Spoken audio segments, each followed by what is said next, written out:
Hi friends, welcome to Ignited Minds. Today we are going to understand chapter number 6 from your civics book class 10 NCERT. The name of the lesson is political parties. In this video we are going to understand why do we need political parties, its meaning and functions of political parties. So let's begin the topic. Before independence की अगर हम बात करें तो क्या हमारे country में political parties थी?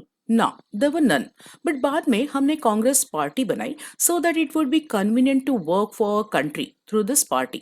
इसके बाद तो जैसे ट्रेंड ही बन गया कि अगर डेमोक्रेटिक कंट्री है तो पॉलिटिकल पार्टीज तो होगी ही. हर थोड़े टाइम में एक नई पॉलिटिकल पार्टी बन जाती है. अगर हम नॉर्मल सिटीजन्स की बात करें तो डेमोक्रेसी यानी पॉलिटिकल पार्टीज. अगर कोई हमें पूछता है कि हमारे कंट्री में कौन सी पॉलिटिकल पार्टी चल रही है, हमारी गवर्नमेंट क्या है, उससे हमें क्या फायदा होता है, हमारे कॉन्स्टिट्यूशन के बारे में, तो हम सबको जरूर पता होगा. बट अगर हम रिमोट एरियाज में जाएंगे जहां पीपल आर लेस एजुकेटेड, वहां लोगों को हमारे कॉन्स्टिट्यूशन के बारे में, हमारी गवर्नमेंट के बारे में, हमारी राइट्स एंड ड्यूटीज के बारे में शायद पता ना हो. But they must be knowing something about our political parties. But that doesn't mean कि वो पॉलिटिकल पार्टी काफी पॉपुलर है एंड इसीलिए they know about those parties. This may be because वे लोग अगर कुछ भी गलत हो रहा है, रास्ता खराब है, बारिश कम है, बारिश ज्यादा है, रास्ते में गड्ढे बहुत है, ऐसी कुछ भी चीजों के लिए they blame the political parties. फिर चाहे उन्हें हमारे कॉन्स्टिट्यूशन या नेचर ऑफ आवर गवर्नमेंट के बारे में कुछ भी पता ना हो, but they do know to blame our political parties. इसीलिए it is natural to ask कि क्या सच में हमें पॉलिटिकल पार्टीज की जरूरत है. तो पॉलिटिकल पार्टीज है क्या? पॉलिटिकल पार्टी यानी एक ऐसा ऑर्गेनाइज्ड ग्रुप ऑफ पीपल जो साथ में मिलकर इलेक्शन में पार्टिसिपेट करते हैं, जिनके similar political AIIMS and opinions होते हैं. ये पॉलिटिकल पार्टी अपना कुछ क्राइटेरिया बनाती है, अपने फ्यूचर गोल्स पब्लिक के सामने रखती है and they try to influence public through the goals. ये पार्टीज पब्लिक को अपने काम से, अपनी विजन से, अपनी पॉलिसी से परस्यूएट करने की कोशिश करती है कि इलेक्शन में आप अगर हमें वोट दोगे तो will always support you and तुम्हारा ध्यान रखेंगे. बट ऐसे में जो पब्लिक होती है वो डिसाइड करती है कि उनके हिसाब से कौन सी पार्टी बेटर है एंड फिर वो उसी पार्टी को वोट करती है. जब इलेक्शंस होते हैं तो लोग अलग अलग पार्टीज को वोट करते हैं, बट जीतती तो एक ही पार्टी है. सो इट इज नेचुरल कि जीतने वाली पार्टी उस एरिया के लोगों के लिए ज्यादा काम करेगी जिस एरिया के लोगों ने उन्हें जिताया है. सपोज स्कूल के हेड बॉय के लिए इलेक्शंस हो रहे हैं तो कैंडिडेट्स तो बहुत सारे खड़े रहेंगे.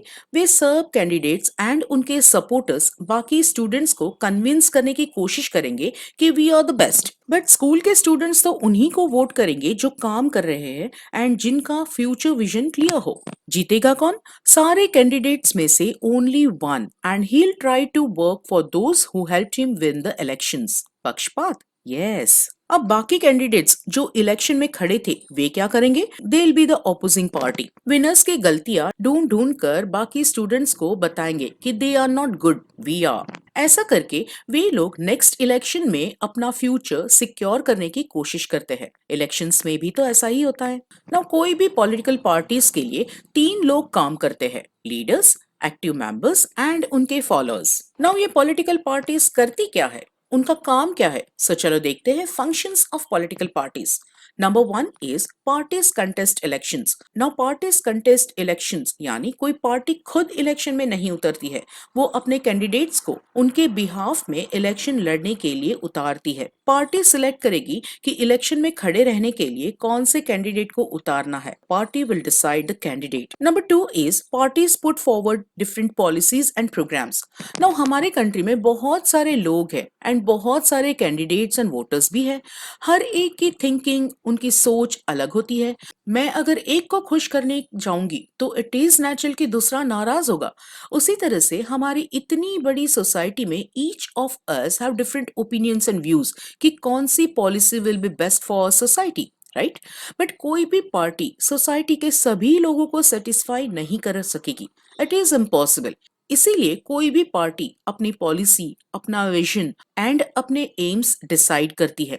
इतने सारे वास्ट ओपिनियंस में से पार्टी कुछ बेसिक आइडियाज एंड विजन को सपोर्ट करती है एंड अगर वो पार्टी इलेक्शन में जीत जाती है तो it will be the ruling party and party ने जो vision, policies and ideas voters को दिखाए हैं उन्हें उन पर काम करना पड़ता है। Number 3 is parties play a decisive role in making laws for country. Public opinions को पार्टी ओपिनियन में बदला एंड वही पार्टी जब रूलिंग पार्टी बनती है तो वो उसी पॉलिसीज पर चलती है। यानी कि जो भी पार्टी पावर में होगी लॉज भी उनके हिसाब से बनेगा। Of course it should be for the betterment of the society.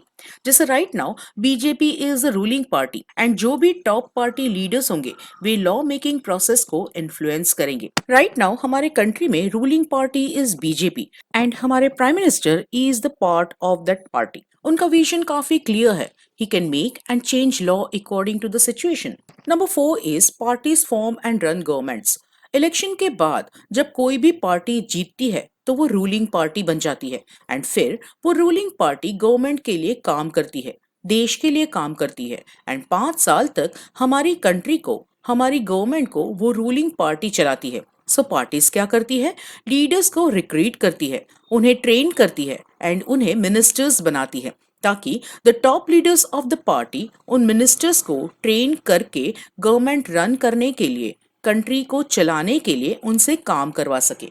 Number 5 is those parties that lose in the election play the role of opposition. जैसे आगे भी हमने देखा कि स्कूल के हेड बॉय के इलेक्शन में जो लड़का जीत जाता है he becomes the head boy, but जो हार जाते हैं they play the role of opposition. Now opposition का काम क्या होता है? तो they keep check on the working of the ruling party और गवर्नमेंट।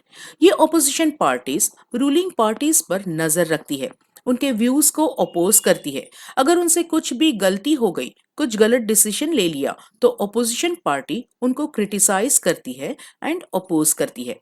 सो अगर देखा जाए तो ऑपोजिशन पार्टी बहुत इंपॉर्टेंट रोल प्ले करती है। अगर ये ऑपोजिशन पार्टीज नहीं होती तो रूलिंग पार्टीज एकदम बिंदास हो जाती, अपनी मर्जी से काम करती। सो ऑपोजिशन पार्टी की वजह से रूलिंग पार्टी हमेशा अलर्ट रहती है एंड ये बात हम वोटर्स के लिए एंड कंट्री के लिए बहुत ही फायदेमंद होती है। जैसे कि पार्टीसन, पक्षपात। मेरे व्यूज, मेरी थिंकिंग डजंट मैटर। मैं जो पार्टी को बिलोंग करती हूँ मैं भी उसी लाइन में एंड पॉलिसीज को देखने एंड सोचने लगूंगी। लाखों लोग पार्टी से जुड़े हुए होते हैं, उनकी थिंकिंग भी अलग होती है बट इन मेंबर्स की सोच पार्टी जो सोचती है उनके साथ धीरे धीरे करके जुड़ जाती है। उनकी अपनी थिंकिंग नहीं होती है, they think according to the parties opinion. इस तरह से पार्टीज शेप पब्लिक ओपिनियन। एक बार कुमार बिस्वास को जरूर सुनना after he left the political party. Number 7 is access to government machinery and welfare schemes. अगर हम ऑर्डिनरी सिटीजन की बात करें तो कोई भी काम के लिए उन्हें एक बड़े गवर्नमेंट ऑफिसर को अप्रोच करना इज वेरी डिफिकल्ट, बट वही सिटीजन एक लोकल पार्टी लीडर को इजीली अप्रोच कर सकता है। उस ऑर्डिनरी सिटीजन का काम तो उस लोकल लीडर ने आसान कर दिया। वैसे अगर देखा जाए तो वे लोग उन पार्टीज के लीडर्स पर विश्वास तो नहीं करते बट टाइम टू टाइम उनका काम प्रॉपर वे में एंड जल्दी पूरा हो जाने की वजह से they feel close to the parties. And अगर देखा जाए तो पार्टीज को भी हम जैसे ऑर्डिनरी सिटीजन्स की डिमांड्स को सुनकर उनका सॉल्यूशन लाना ही पड़ता है, क्योंकि अगर हम वोटर्स नाराज हो गए तो नेक्स्ट इलेक्शंस में हम तो उन्हें रिजेक्ट ही कर देंगे। So these are the 7 functions or features of political parties. With this, we have come to an end of this topic. In the next video, we'll understand the necessities of political parties.